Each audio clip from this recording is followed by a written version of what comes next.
첫 단추를 잘못 꼈기 때문에 그걸 딱 풀고 다시 처음에 껴야 되는데 풀지 않고 그다음에 두 번째 단추, 세 번째 단추 하는 거니까 이미 지금 이제 거의 마지막 단추까지 왔거든요. 지금 풀기에는 너무 늦은 거예요. 정부도 그걸 알아요. 모를 수가 없죠. 모르면 정말 그 사람들의 수준을 좀 생각을 해야 되는데 다 아는데 지금은 들이키기엔 너무 늦은 거예요. 제가 이제 대선 주자들 여권이건 야권이든 할 때 집값을 잡겠다는 말을 너무 쉽게 하지 말라는 거죠. 선진국은 왜 부동산 규제를 안 하겠어요? 미국, 영국, 프랑스, 독일 왜 안 하겠어요? 그 나라도 하는데 우리나라처럼 하는 나라 있으면 데려와 버렸어요. 선진국이라서 이렇게 규제하는 나라 없습니다. 파는 사람은 많은데 사는 사람이 줄어들어. 그럼 진짜 집값 떨어져요. 그 부분만 보고 사람들이 거래량 줄어들면 집값 떨어진다라고 바보처럼 얘기하는 거예요. 살려는 사람 굉장히 많아요. 근데 팔려는 사람이 적어. 그러면은 그 거래량이 또 줄어들어요. 그러면서 집값은 굉장히 많이 올라가요. 지금은 후자예요. 2021년 하반기 부동산 전망 어떻게 보고 계신가요? 지금 집값 오르는 거 보면 정말 무서울 정도로 오르고요. 이게 이제 2006년도 하반기를 연상시킬 만큼 그때도 이랬거든요. 그때도 이렇게. 이 정도로 많이 올랐나요? 예, 이거보다 더 했죠, 그때는. 그래서 엄청나게 이제 많이 올라가지고 그때도 상당히 사람들이 공포에 이제 휩싸였을 때였어요. 그래서 지금도 이제 분위기가 상당히 이제 유사한데 결론부터 말하면 이제 집이 없으신 분 입장에서는 이제 앞으로 집값 폭락할 거니까 조금만 더 기다리세요라고 하는 메시지를 드리면 참 좋겠지만 그렇지가 않으니까 이제 안타까워요. 그래서 집값이 지금은 이미 이제 과열 구간으로 가긴 했는데 그래도 더 오를 가능성이 훨씬 높다라는 겁니다. 올해 하반기 또 더 오를 가능성이 높은가요? 예. 그게 이제 조금 이제 문제인 거죠. 그래서 여러 가지, 뭐 세계적으로 이제 인플레이션이 지금 확산되고 있는 거고요. 물론 이제 앞으로 테이퍼링이랑 이제 금리 인상이 예고되고 있지만 지금까지도 계속 돈은 한국도 마찬가지고 미국도 마찬가지로 돈은 계속 풀려 나가고 있고요. 앞으로 그 속도를 조정하겠다는 게 이제 테이퍼링인데, 그 다음에 이제 사람들의 투자 심리 지수가 상당히 높아요. 집이 없는 사람들은 빨리 지금이라도 사야겠다라는 이제 심리도 많고. 맞아요. 그런 심리가 진짜 많은 것 같아요. 그 다음에 돈이 많은 사람은 지금 현재 돈이 썩어간다는 느낌을, 그런 느낌을 받는 것 같아요. 은행에 돈이 있으면 돈이 썩어간다. 그러니까 뭔가를 해야 된다라는 그런 강박감정도 있는 것 같고, 그런데다가 이제 시중에는 이제 매물이 없거든요. 맞아요. 양도소득세가 너무 비싸가지고 집을 팔지 못하니까 살려는 사람은 많은데 팔려는 사람은 이제 줄어드는 거죠. 살려는 사람도 그렇게 가격이 올랐는데 많은 게 말이 됩니까? 예, 옛날보다는 줄어들었어요. 옛날에 10명이 산다 그러면 지금 5명이 사요. 근데 문제는 뭐냐면 옛날에는 10명이 집을 팔았는데 지금은 1명밖에 집을 안 판다는 거예요. 그러니까 옛날에는 경쟁률이 1대1인데 지금 경쟁률이 5대1이 된 상황이죠. 매수자도 줄었지만 매도자가 훨씬 더 줄었기 때문에 지금과 같은 왜곡된 현상이 나타나고 있습니다. 그것 때문에 가격이 더 오를 수 있다고 보는 거죠. 예, 그렇습니다. 조금 전에도 말씀 주셨듯이 이제 금리 인상도 되고 지금 계속해서 대출 규제도 하고 있는데 이러한 정부의 이제 정책들이 부동산 시장에 좀 어떤 영향을 미칠 수가 있을까요? 지금은 이제 당분간 정부에서 할 수 있는 건 사실 별로 없는 거로 보여지고요. 정부에서 컨트롤 밖으로 지금 이제 빠져나간 거로 이제 보여지고 있습니다. 이런 규제만 한다고 해서 집값이 잡힐 거라고 보시는 안 되는 거죠. 그렇죠. 만약에 금리 인상으로 집값을 잡을 수 있는 금리 인상을 하려면 두 자릿수로 금리 인상을 해야겠죠. 두 자릿수요? 예. 그 정도로 화끈하게 하지 않은 이상 뭐 잡을 수 없는데 겨우 0.25% 올렸다고 사람들이 투자를 했을 때 얻을 수 있는 기대 수익이 거기서 보면 금리 인상분보다 훨씬 큰데 사람들이 그러니까 그거에 겁을 먹지가 않는다는 거죠. 그러니까 과감하게 제가 이제 대폭으로 금리 인상을 하자고 주장하는 사람은 아닙니다. 근데 그게 왜 어렵냐면 그렇게 대폭 금리 인상하게 되면은 자영업자들 다 굉장히 어려움에 처하고요. 중소수출기업 다 문 닫게 됩니다. 그럼 우리들의 일자리가 다 없어지는 거거든요. 그러니까 한국은행이나 이제 그 고위공직자들이나 뭐 금융이나 이런 데서 고민을 할 수밖에 없는 거예요. 그래서 집값을 잡아야 된다는 시그널을 보내야 되는데, 그러니까 경제 전반을 망치지 않고 집값을 잡을 수 있는 묘안은 사실 그렇게 많지가 않거든요. 그런데 시그널만 보내지 않아서 금리 인상을 한 거기 때문에 지금 금리 인상은 거의 이제 상징적인 수준이지 그게 과연 시장에 막대한 영향을 끼칠 만큼 인상할 수도 없고, 그 정도 지금 뭐 0.25, 0.5를 한다고 시장은 끄떡 눈깜짝도 안 하거든요. 사람들이 지금 대출을 계속 받잖아요. 맞아요. 일단 받아놓고 보자고 하는 심리가 강하더라고요. 네, 주택담보대출뿐만 아니라 전세자금 대출도 지금 계속 받잖아요. 그분들이 과연 돈이 없어서 받는가? 그게 아니라 일단 받아놓고 그 돈 갖고 뭘 하자라는 겁니다. 금리가 올라는데도 불구하고. 그러니까 지금 현재 수준으로서는 금리가 올랐다 하더라도 굉장히 역사적으로 낮기 때문에 지금 수준으로서는 잡을 수가 없다 본 겁니다. 아마 금리를 올려도 0.25, 0.25 이런 식으로 좀 올릴 것 같은데. 그렇죠. 그럼 시간이 만약 집값을 잡을 때까지는 예를 들어 두 자리 숫자 금리까지 갈 수도 없겠고 일단 뭐 3%, 4%까지 가는데도 시간이 많이 걸릴 거잖아요. 그동안에는 집값이 내리기는 좀 어려울 수도 있겠네요.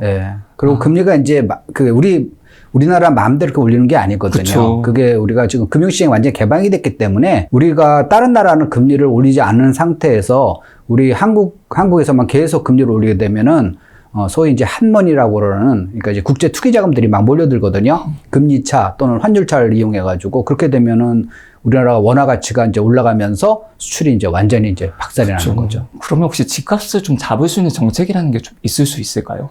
지금 정부에서 하는 정책을 조금 더 이제 손을 봐야 되는데, 그러기에는 이제 너무 많은 길을 갔어요. 그러려면 이제 정부가 자기 자존심을 좀 내려놔야 되거든요. 이제 국민한테 대국민 사과를 하고 우리가 정말 잘못했습니다. 잘못 생각했습니다. 그러니까 앞으로 이렇게 잡겠습니다라고 하면은 모르겠는데, 그게 아니라 지금 첫 단추를 잘못 꼈기 때문에 그 단추에서 그게 아니라 이거 국민들이 우리의 진정성을 이해하지 못해서 그런 거야라고 하면서 자꾸만 그 첫 번째 단추에 대해서 그거 딱 풀고 다시 처음에 껴야 되는데, 풀지 않고 그다음에 두 번째 단추, 세 번째 단추 하는 거니까 이미 지금 이제 거의 마지막 단추까지 왔거든요. 지금 풀기에는 너무 늦은 거예요. 그렇게 되니까 정부도 그걸 알아요. 모를 수가 없죠. 모르면 정말 그 사람들의 수준을 좀 생각을 해야 되는데, 다 아는데 지금은 되돌리기엔 너무 늦은 거예요. 그렇게 되니까 이제 지금은 그냥 밀고 나가는 그런 정책이 되는 거고, 아까 말씀드린 대로 지금 현재 정부에서 할 수 있는 거는 아무것도 없다라고 할 수가 있습니다.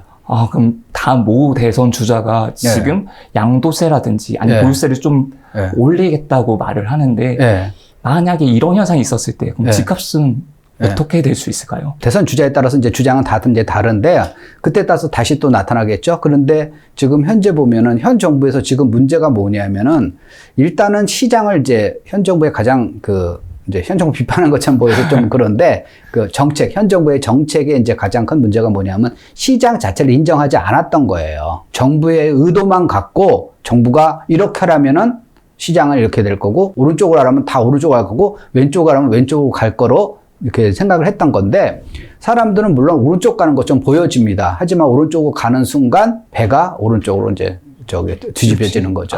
그래서 그러니까 원하는 대로 되는 게 아니고 있는 거예요, 상황 자체가. 그래서 시장이라는 게, 자본주의 경제라는 게 모든 사람들의 이제 자기들의 개인의 이익을 최대화하려고 움직이잖아요. 그러면서 그 안에 시장이라는 기능이 생기면서 저절로 조정이 되는 건데, 그 기능 자체를 믿지 않고 그 기능 자체를 인정하지 않고 그 시장 참여자들 전부 다 조금 이제 나쁜 사람인 것처럼 이렇게 얘기를 하면서 자기네들이 이렇게 정하는 방향으로만 가야지 된 거라 했을 때 이제 시장이 역습을 한 거죠. 그래서 그 부분에 대해서 제가 이제 대선 주자들은 이제 여권이건 야권이든 할 때 집값을 잡겠다는 말을 너무 쉽게 하지 말라는 거죠. 그래서 사람들한테 선진국은 왜 부동산 규제를 안 하겠어요? 미국, 영국, 프랑스, 독일 왜 안 하겠어요? 그 나라도 하는데 우리나라처럼 하는 나라 있으면 데려와 버렸어요. 그 나라도 선진국이라서 그렇게 규제한 나라 없습니다. 아니, 공산주의 국가인 중국 이런 데도 보면은 자기 집 소유하잖아요. 이제 땅은 소유 못 하더라도 집을 소유하잖아요. 그리고 다 소유권을 인정을 한다고요. 그러니까 그건 인간의 본성이고, 어느 나라도 이렇게 우리나라처럼 이렇게 주택 규제를 하는 나라는 없습니다. 그렇게 할 줄 알았으면은 자본주의 경제가 아주 발달한 외국에서 먼저 시작을 했겠죠. 근데 그렇게 못하는 이유가, 그렇게 옛날에 자기네도 해보려고 했더니만 부작용이 너무 크기 때문에 시장 현상에 맡겨놓으면은 오를 때는 오르고 떨어질 때는 떨어지고, 떨어지면 굳이 해줄 필요도 없어요. 자기네가 투자 잘못한 거니까. 그래서 오를 때는 오르고 떨어질 때는 부양할 필요도 없고, 그냥 규제할 필요도 없고, 그냥 시장 현상에 놔두고, 다만 이제 거기서 근본적으로 경쟁이 안 되는 사람들 있잖아요. 저소득자 또는 이제 여러 가지 장애를 갖고 태어나신 분들, 그런 분들, 또는 연령이 나이가 많아가지고 경제활동을 못 하시는 분들, 그런 분들 위해서 국가나 사회가 어떻게 그분들을 갖다가 도와줄 것인가, 그 부분만 국가가 해야 되는 거지. 지금 멀쩡하게 경제활동 하는 사람 입장에 그 사람들을 데려가지고 오른쪽으로 하라, 왼쪽으로 하라 이렇게 얘기하는 거는 굉장히 부작용을 더 많이 갖고 올 수 있다고 생각합니다. 아마 의도는 나쁘지 않았을 거라고 생각이 돼요. 근데 결과가 지금 이렇게 되면 당연히 여기에 대해서 이 결과에 대해서 생각을 하고 개선책을 내야 되는 게 의도는 굉장히 선하죠. 의도는 선한데 결과가 악하죠. 네, 정말 안타깝습니다. 지금 매매량이라든지 아니면 전세량이라든지 이런 게 상당히 줄어들고 있어요. 그렇죠. 이렇게 줄어들면서 이제 생기는 부작용들도 있을 것 같거든요. 혹시 그때 좀 저희 챙겨서 봐야 되는 이유라든지 아니면 그런 현상들에 대해서 좀 설명해 주실 수 있을까요? 그러니까 이제 아까 말씀드린 건 이제 일맥상통한 얘기인데 거래량이 지금 현재는 거래량이 준다는 거거든요. 그러니까 그걸 다 시그널을 또 잘못 이해해가지고 어떤 분들은 이제 거래량이 줄어드니까 집값 떨어진다. 그건 정말 반쪽밖에 못 보는 분이에요. 거래량이 줄어드는 이유는 두 가지입니다. 보통 보면은 사는 사람이 줄어들 때.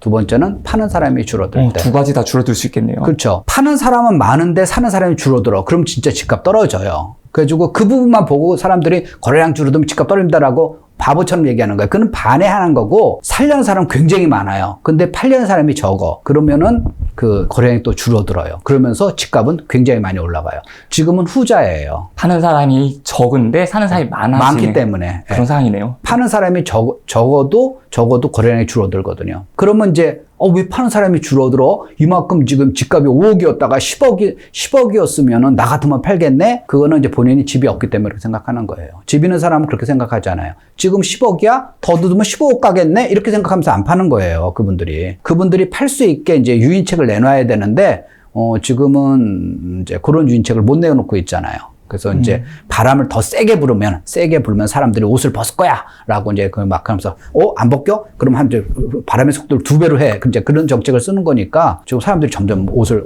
저매고 있죠. 그러니까 거래량은 줄어들면서 집값이 올라가는 아주 안 좋은 현상이 계속 벌어지고 있는 겁니다. 가격은 일단 계속 오르다 보니까 사람들이 뭐 세금을 많이 내더라도 또 양도세까지 많으니까 이걸 함부로 팔 수가 없는 것 같아요. 그렇죠. 이걸 팔게 되면 이제 그 사람들이 생각은 뭐냐면 팔게 되면 다시는 살 수 없다. 그런 생각이 된 겁니다.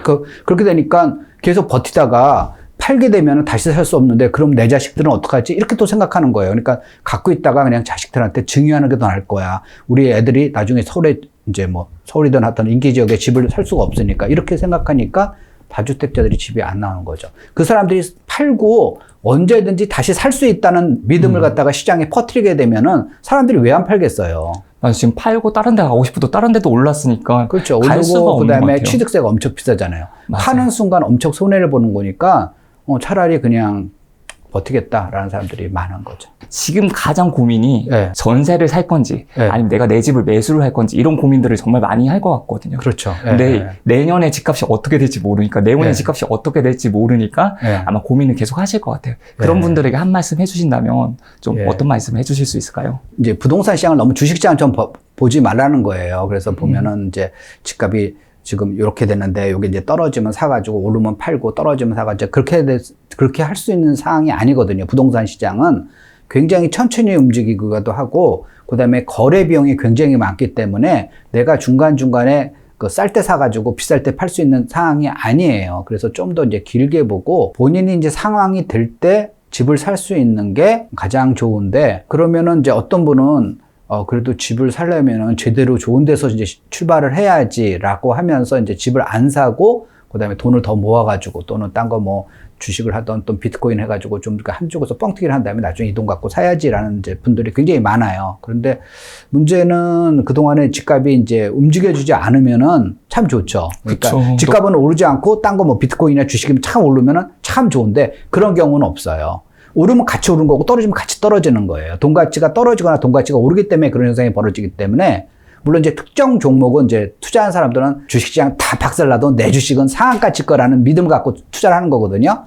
다른 암호화폐 다 박살나더라도 리플은 오를 거야. 이런 식으로 해가지고 사람들이 이제 투자를 한단 말이에요. 그게 이제 착각인 거예요. 그래서 지금 현재 보면은 내가 딴 데서 돈을 더 해가지고 투자를 해가지고 성공해가지고 이걸 사겠다? 그거 늦죠. 이때는 이미 오른 거기 때문에. 그래서 본인이 준비가 됐을 때 작은 거라도 좀 스타트를 하고요. 작은 거를 스타트를 해야지 이제 나중에 더 자기가 투자 여력이 생겼을 때 이제 이거 오른 거하고 합해가지고 더 좋은 데로 이제 옮길 수 있고 그렇게 되는 거죠. 그러면은 어차피 마찬가지 아닙니까? 이쪽에서 돈 벌어가지고 나중에 한꺼번에 사는 거나 이거 사가지고 오르는 거나 아까 악의금 당신이 얘기할 때는 상승률이 거의 비슷하다고 그랬으니까 마찬가지 아닙니까? 라고 할 수가 있는데 집을 한번 사보면은요. 그거에 사람이 누구나 그래요.